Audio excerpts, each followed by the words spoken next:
Hello and welcome to my porch.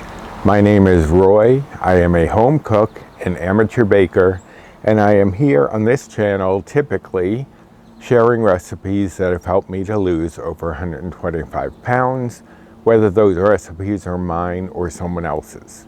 Today, however, I am doing a tag. I was tagged by Kim over at A Girl and Her Phone, who has graciously tagged me once again, even though I was unable to do the last tag because I was having some physical issues because of my myopathy and neuropathy.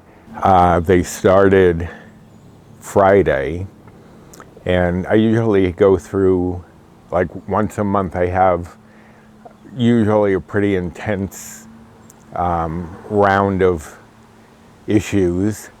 And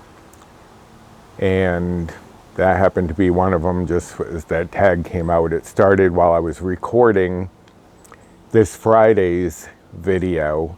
I started getting really bad muscle cramps. I managed to get that video complete, but then the rest of that weekend I was just shot. And Kim was tagged by Sandy over at Let's Get Fit with Sandy, who was tagged by the originator of this tag, Mary from Mary Gets Fit. Now this is a too much information tag. All right, so let's get on with it. Because we're supposed to be getting a heat wave here in Massachusetts soon, and I can already feel it being warm. That's why, I don't know if you noticed, I'm in a different position on the porch. I'm in the corner because the chair was in direct sunlight. This isn't much cooler, but it's at least not right in my eyes. All right, number one, at what age did you have your first kiss? I believe I was 10 or 11, and it was with a girl next door. Yes, a girl. And she had a tent in her backyard, and we went inside the tent to kiss because our brothers and sisters were outside. And it was just like a quick kiss. It wasn't anything, I mean, we were 10 or 11. But she turned out to be a lesbian. I turned out to be gay. I think I was drawn to her masculine energy, and she might have been drawn to my more feminine energy. I don't know, but that was the first kiss, around 10 or 11, in a tent with the girl next door. Have you ever been in love with someone who didn't love you back? Yes, many, many times. I would often fall in love with people who were unattainable. A lot of times straight guys who, I think it was kind of a defense mechanism because I felt like I would be rejected anyway. So if I was in love with someone who couldn't love me back, it was expected, I think. I don't know. But yes, many times I've been in love with someone or thought I was in love. I think sometimes you get swept up in the emotion, the feeling, and interpret it as love. Whether it was or wasn't exactly, I don't know, but yes, I have. Have you ever dated someone online? Now, Kim knew that this was probably the only answer that I did already give in my Ask Me Anything video from Sunday. I met many people online years ago, but the most important one I met was Paul, who I've been with for almost 22 years now. I was working at a casino in Connecticut, got home late at night. I was working the second shift. I'd get home, wind down on the computer, scan personal ads, and I saw Paul's. I was tempted, because I was really tired, to just go to bed, but then I was afraid I wouldn't find that ad again, his personal ad. And so I just shot off a quick little note saying, listen, I'm tired, I need to go to bed, but I wanted to touch base with you and, write back if you're interested in getting to know me. And he did. Have you ever had a crush on a teacher? As Blanche Devereaux says in Golden Girls, many, many times. Yes, one of the ones I remember the most was a teacher in like 6th or 7th grade, Mr. Thresher. I had a big crush on him. There were a couple in high school, so yeah, I've had a few crushes.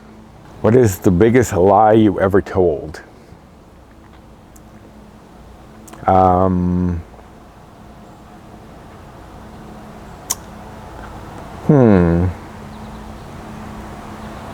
I don't actually know. Trying to think, the biggest lie I've ever told. I mean, I've done a lot of white lies, little things to make people feel better, but biggest lie. The only thing that I keep coming back to is when I would, someone would break up with me or whatever, and I'd be like, oh, I don't love you anyways, or I didn't love you. I mean, but that's not really a big lie, and that was more to save face, I guess. That's the only thing I can think of. Do you have tattoos? If so, what are their meanings? I will see if Paul will take a picture for me because it's back here on my right shoulder. And it is a crow on a peace pipe. And the crow is, I think I might have mentioned this in some other tag ages ago, but the crow is like my spirit animal. I've always had an affinity for crows, kind of like Kim has with her owls. And it's on a peace pipe to represent my Native American heritage. Because if you don't know, and I did mention this elsewhere, but if you don't know, I'm a member of the Passamaquoddy tribe from Maine. And so that's the meaning, my spirit animal plus my Native American heritage. What do you think is your best feature? Jeez. If we're talking physical features, I think my eyes. I love the color of my eyes.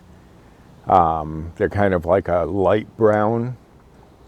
So I'd have to say probably my eyes, I think. But if we were talking about personality-wise, I'll have to go with like Sandy and Kim. I believe they both said sense of humor, and I think that would be one thing we all have in common, I believe. So I would go with my sense of humor if it was personality, but if it's features, physical features, I'll go with my eyes.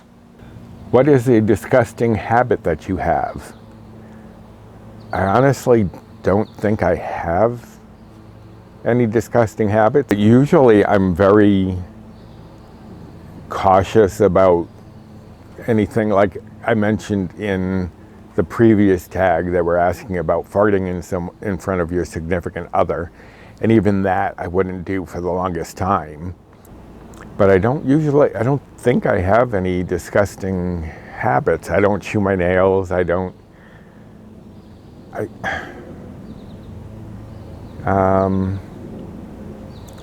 mean, I'm not saying I'm perfect, but I don't have any disgusting habits that I'm aware of. I can ask Paul and see what he has to say, but I don't think I do. Let's see. Would you ever change anything about yourself, and if so, what? There have been many, many times that I would have changed many, many things about myself. At this stage of my life, I wouldn't change a lot.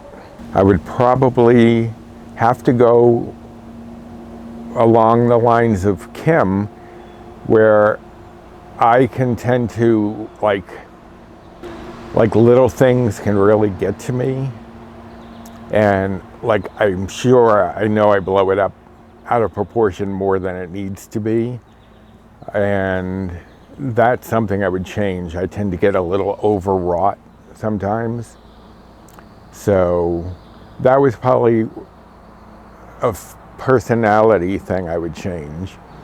Obviously, if I could, I would get rid of this myopathy and neuropathy. So that would probably be the biggest thing I would rather change. If I had to choose between the two, I think I'd rather be physically better and just have to deal with my intensity at times. And the last question, what is the best compliment you have ever received? There are actually two that come to mind. One was when I was working at the casino I mentioned earlier, Mohegan Sun. We used to have to train the new cashiers. I was a chip cashier. I worked at the chip window. And I would train people, and they would be like, "You were so relaxed teaching me." The other people were stressing me out because they were so intense. They were hovering over me, and you're just so laid back about it. You're really making me feel more comfortable. So that made me feel really good that I was like able to instruct them, which later became helpful when I was teaching, obviously. But I was able to instruct them without them feeling stressed and anxious, because believe me, I know how it is to have someone hovering over your shoulder, so I never liked that. So I'd have to say that's the first one that came to mind. And the second one was actually something that came as a great surprise to me, was when I started this channel and people would say, "You're a natural in front of the camera." And I'm like, are they watching the same video I am? It never dawned on me because it didn't feel natural. But that was probably one of the greatest compliments, and I think it actually helped me get more comfortable more quickly, finding that people thought that I was very natural at doing this. So I think I'd have to go with those two. So that is it for this too much information tag. Did I say that at the beginning? I don't think I did. This was too much information, but you'll see that in the thumbnail. And I am going to tag Jenn and Steve, Mr. and Mrs. Chaos, over at Embracing Chaos with Jenn. I'm going to tag those two and hopefully hear some of their responses. And thank you, Kim, for tagging me this week again, after I let you down last week. If you like these tags, give me a thumbs up. Subscribe down below if you haven't already, and hit that notification bell for the next time I upload any sort of video. I am planning on doing some basics videos where I just instruct how to like chop onions, cut mushrooms, things like that. Because that way, instead of taking up time in my main recipes, I can just refer people back to those. So I have a few of those coming out. I'm not sure when they will be out, so just hit the notification bell if that kind of thing interests you. And comment down below the responses to some of these questions that you have. And follow me over on Instagram. I will leave my handle here, as well as Facebook. There are two Facebook groups that I am a part of over there. One is the one that I am the sole admin on. That's Recipes with Roy. And then there is one that I share the admin duties with Jennifer Lynn from the Jennifer Lynn channel and Bree Coleman from Balancing Life with Bree. We share the admin duties on Finding Our Way, W-E-I-G-H. And I will leave that here so you know the icon and you're at the right spot, because we spell way, W-E, I already said that, didn't I? Okay, so anyway, that does it for this tag Tuesday on a Wednesday. So until next time, bye.